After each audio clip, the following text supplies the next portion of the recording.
showtime. It's showtime.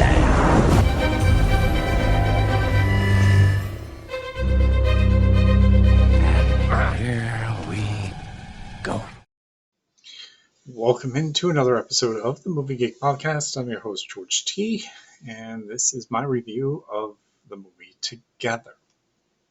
I will say it was one of the movies I was looking forward to in July, and finally get to see it, only because I didn't get to see Weapons, which I will see, hopefully, and have a review for you on Monday, if anything, possibly Tuesday, because Wednesday we're going live for the 100th episode, so this makes episode number 98. So crazy to think about. But anyway, Together, supernatural thriller, a little freaky at times too. And again, as a guy who loves a good horror film, um, and kind of gets grossed out by things, getting into the body and so on. This is a movie not for the squeamish. So, because there is particular scenes in this film that are quite interesting. So, let's get to it. You have your two stars, Dave Franco and Alison Brie, who are actually married in real life. So, obviously, their on screen chemistry is going to work, and it really does for this film. Uh, Thinking about it, I don't know if two people that were not uh, didn't have chemistry on screen, I don't think this movie would work so well, and I'll get into why as we go. So uh, these two are, um, you know, at the beginning of the film, they're at a party, and he's kind of the slacker boyfriend who has this dream of becoming a huge musician. She is a teacher, uh, and a very good one. And she's kind of getting to the point where he's not going to commit to me.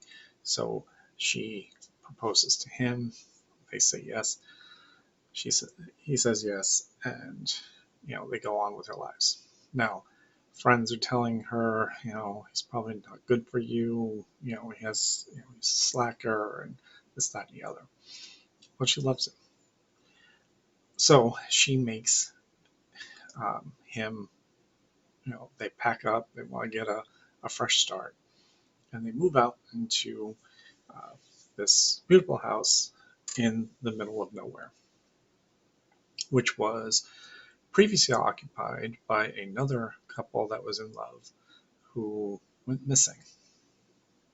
That right there is a recipe for disaster, because as they're doing some research on it, they come to find out that this house used to be owned by these people that went missing.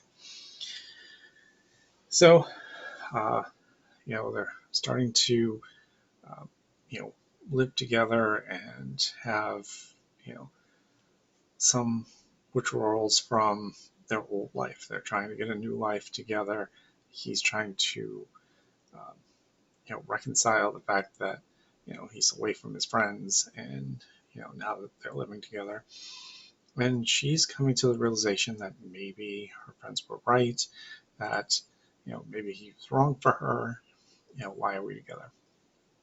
So they go out for a walk, and they, or he falls down in this hole way out in the woods, and it's got some carvings in it and so on. And she winds up coming down with him, and they kind of, um, you know, are chit chatting and whatnot, and drinking the water in there, which is a no no. You're in a darkened cave kind of thing, um, and there is a symbol on a bell that comes into play very much in this film. So they wind up getting uh, back up and back home, and things start happening. They start seeing visions. She's sitting in bed and she's looking at the mirror. He's looking at the mirror as well, and um, they're like, she's like, you need to get those people away from, uh, out of this room. I don't feel safe. Then it comes to find out, you know, they're kind of creepy and whatnot, and then he wakes up in a dream. So he's starting to have these very weird, nightmarish dreams. But then his body starts to have these sudden urges and muscle spasms, and he doesn't know how to control them. So he goes, sees a doctor. Doctor says, well, you know, maybe it's stress, maybe it's this, that, the other. I'm going to put you on, um, muscle relaxers, maybe to help these urges or whatnot. He's trying to explain it to her. She doesn't want to hear it because, again, he doesn't feel committed to her now that they're together in the cabin. And she's like, I feel like I've forced you into this, this, that, and the other. We haven't been intimate, blah blah blah. So later on that night, she's lying in bed and she feels a tug on her hair, and she's like, oh my god, like, can you get off my hair? And he doesn't answer or anything. So she turns the light on, she rolls over and sees that her hair is literally stuffed down his throat, and he's and now she's trying to pull her hair out. He's trying to pull it out, like, he's literally suffocating. And finally they get it loose. Part of the hair, he kind of chomps and spits out onto the floor. So she's like, the next morning, like, what is going on? And he's like trying to explain it, like, I have these uncontrollable muscle spasms and these visions and whatnot. She hasn't had any of these yet. So as the days go on, so we see her at her work at school. She runs into another teacher called Jamie, who's played by Damon Herman, and he seems a little odd. And maybe at first you think, okay, maybe he's got a little thing for her or whatever, but no, that's just the way he is. Like, he's kind of creepy, but also very, very smart, and or also very socially awkward. So, he's giving her some advice, and she's really appreciative. So, Millie is her name, and Tim is Dave's name. So Millie goes home that night. Uh, Tim is having another little um, session, and then or episode, and then he's looking up strange occurrences and whatnot, and he winds up uh, seeing that the couple that lived there before, their last known um, ping on their phone was in that area of the circle that he fell through. And so he's starting to be like, oh my god, maybe they're connected, maybe they disappeared, and I was lucky enough to go. So Millie is in bed, and so Tim goes back downstairs to work on some of his um, music when Millie comes running down the stairs and smashes into the door. And now Tim's like, what, Millie, are you okay? Like, why did you just run under the door? And now there's nothing. Silence. She's moving around. And then her body is convulsing into the door. So she's got blood coming down her nose, and she's convulsing into the door. Now it triggers his response to lift. He lifts up and then starts to do the same thing, and then they both collapse to the floor. And Millie goes, "Okay, now I'm starting to believe you. What is happening to us?" Tim's like, "I don't know. Like, whatever happened to those hikers that I told you about, you know, is now maybe happening to us." And their last known ping was down in the cave that I fell into.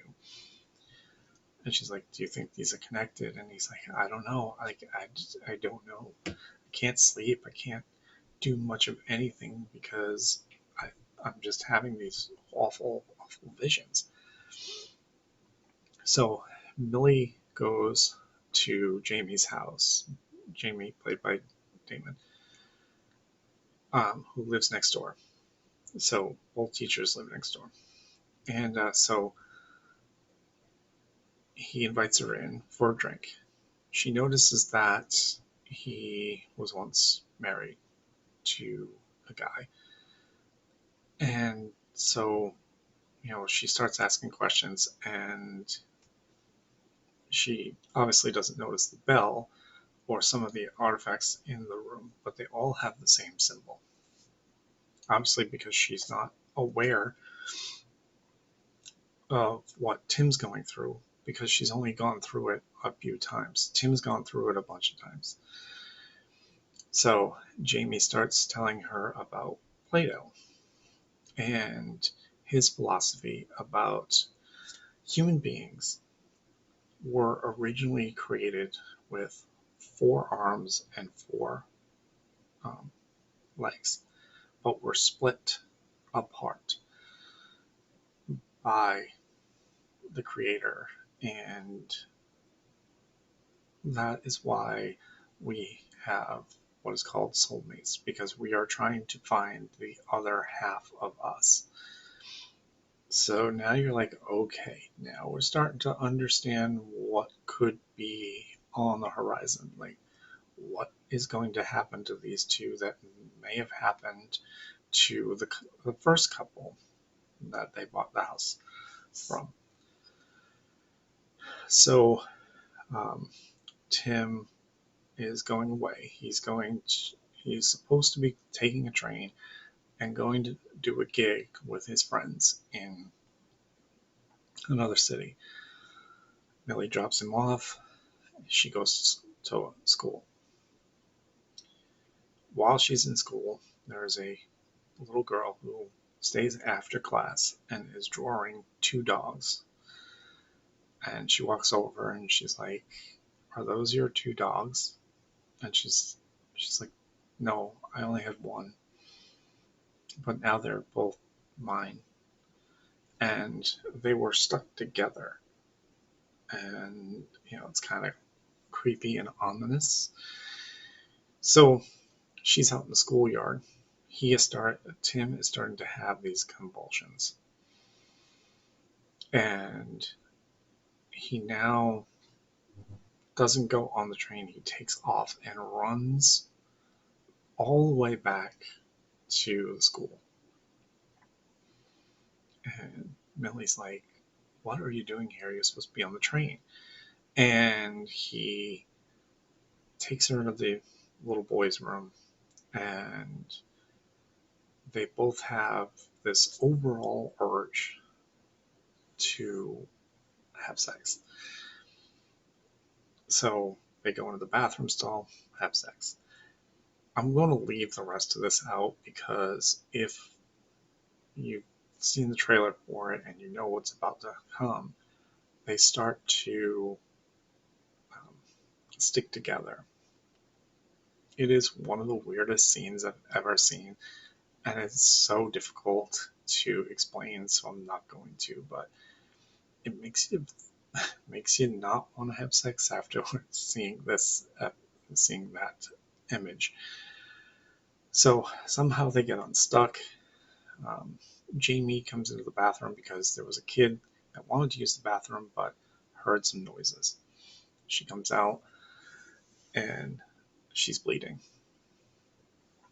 And then Jamie, instead of, like, he kind of knew what was going on, um, but didn't say anything or didn't want to say anything to her, but also didn't say anything to the principal. There's a reason for that. So she goes over to apologize, and he's like, "Oh no, I get it, I understand, women problems." And she's like, "Yeah, I got, had some women problems." So later on that night, they have another um, little incident where, uh, they start to feel like they're sticking together, and Tim says to Millie, "I think we should just separate and not, be in the same rooms together.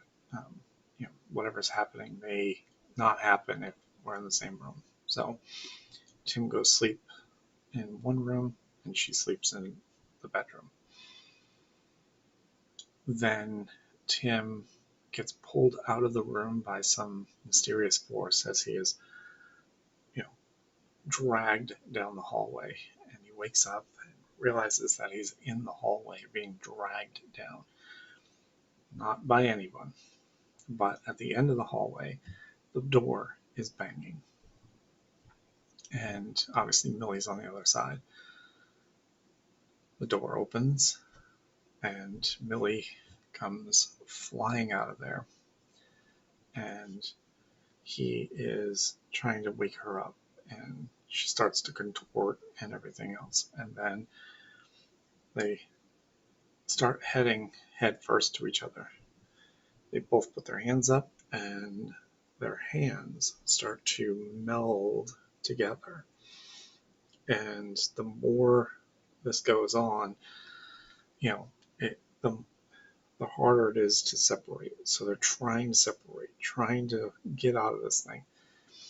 And he notices that the nightstand is right over there. So he's like, can you reach the, um, the muscle reliever?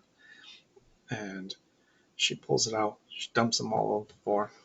And she's like, "How many do we take?" And he's like, "Just take them all at this point." So they start chowing them down like candy. And then he's like, "Well, maybe it's not working fast enough. Maybe we need to snort it." So they start, smashing them and snorting them. They're able to get to a certain point, and then they stop. But now they're stuck together. And so in the trailer part, you'll see that she is straddling him and their arms are apart. So there is a scene early on where he has an electric uh, saw.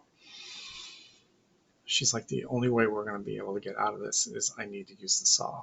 And at one point, and again, I know that they are together in real life, but I sensed that there was mortal fear from Dave. Like, I know we're doing this scene together, but I feel like this is, you know, something that's going to, you know, damage me or something, or, because she's like, "I'm going to use the saw." So she's like, "Ready?" And he's like, "No, I'm not ready." And like, she's like, "This is the only way we're going to be able to do this." And she goes back and she almost loses it. Now, I don't know if that was in the script or like it was maybe some kind of a folly, because it's very funny. Like, you kind of laugh in that situation, even though what's coming next. But I don't know if that was in the script or something that was like a blooper, and they said, "You know what, that works. Let's keep it." So eventually she starts cutting, and then the next scene is they're on the opposite sides of the kitchen, all wrapped up in gauze, blood everywhere. So Um, Now both of them are in a real struggle, and so she goes to Jamie's house because Jamie was the last to see the couple before. She tells Tim not to go anywhere near the cave, but of course he's not listening because he wants answers. So she goes to see Jamie, and Tim goes back to the cave. Jamie has his wedding video on, and Millie walks in.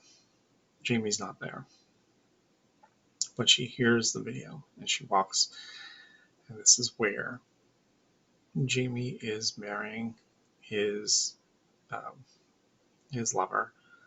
I believe it was Luke. I believe. I don't remember exactly. Could have been. I think that got lost on me. Who this could be, but anyway, they were in this church with the symbol that's on the bell. And actually, the bell was on the top of the church. Also, the murals in the background showed Plato's picture of the the bodies separating apart and wanting to reconnect. So somehow this church or whatever winds up in this cave somehow because Dave goes back, Tim goes back in and starts seeing some of the architecture, and he sees faces in you know in the cave. She is seeing um, Jamie and his lover um, start to combine in this ceremony. Jamie shows up behind her, and he's like, "Yes, you have been chosen, and you guys need to come together. You need to be together. That's the only way your love will exist. Because the alternative is one of you has to die, or you can be together forever, just like I was with my lover, as we are one together." And I always thought, like I said, there was something odd about him, but I didn't realize that he was actually, socially awkward and kind of creepy because he was playing a second character. Like he and his partner are one body. Tim, on the other hand, now sees the hikers, but now they're molded together, but it's just a freaky looking thing.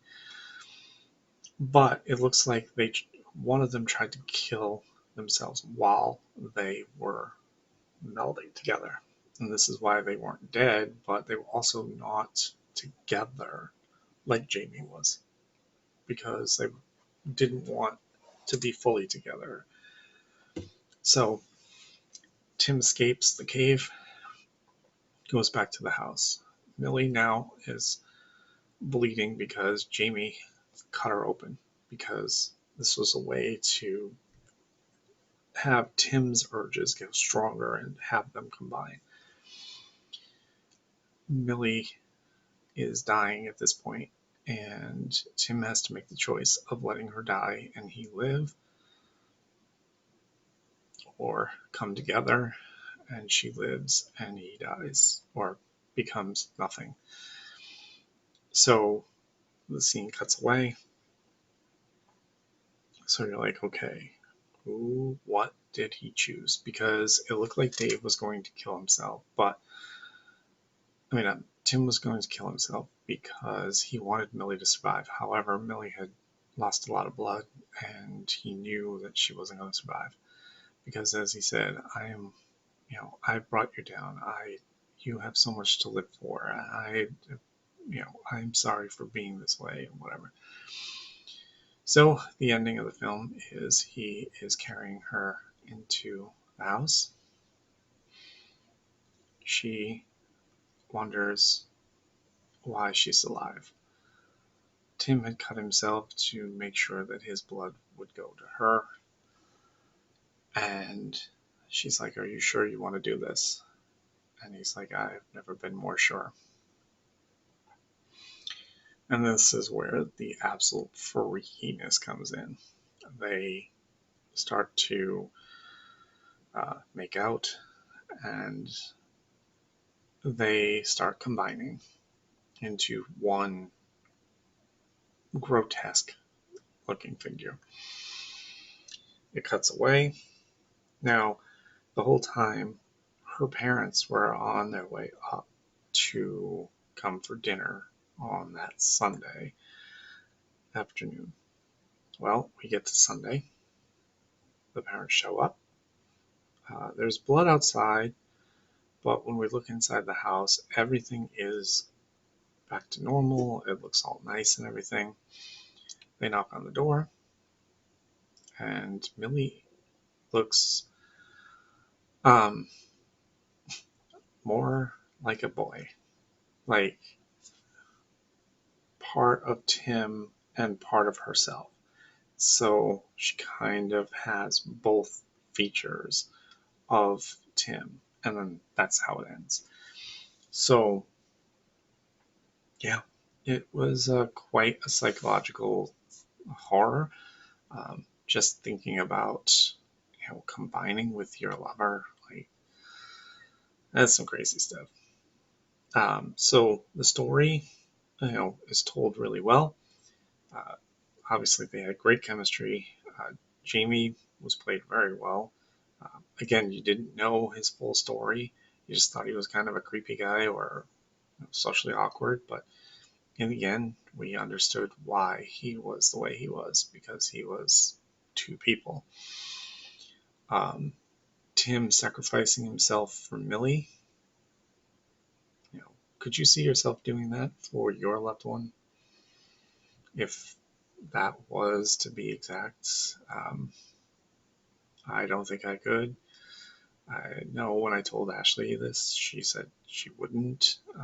But hey, leave a comment. Would you want to be combined with your soulmate? If it meant that one of you was going to live longer, like if it was a life or death situation, or even not even life or death, or you know what I mean? Like, it's just kind of a crazy concept, but overall, probably one of the better horror films I've seen this year, other than Sinners. Sinners is still number one and will be number one no matter what. I am going to go see Weapons, which from all accounts is going to be number two. So right now, I would say Together would be a solid number three horror film for the year. Now, I could go see Weapons and it could be bad, and this could probably move up, but I'd say this is a solid film. Definitely see it. But if you are squeamish about certain, things, like I know Ash has a thing about eyes, like things that happen with eyes. Well, there is in the trailer the touching of the eyelashes to bring their eyes together. So, that kind of thing, kind of grosses you out.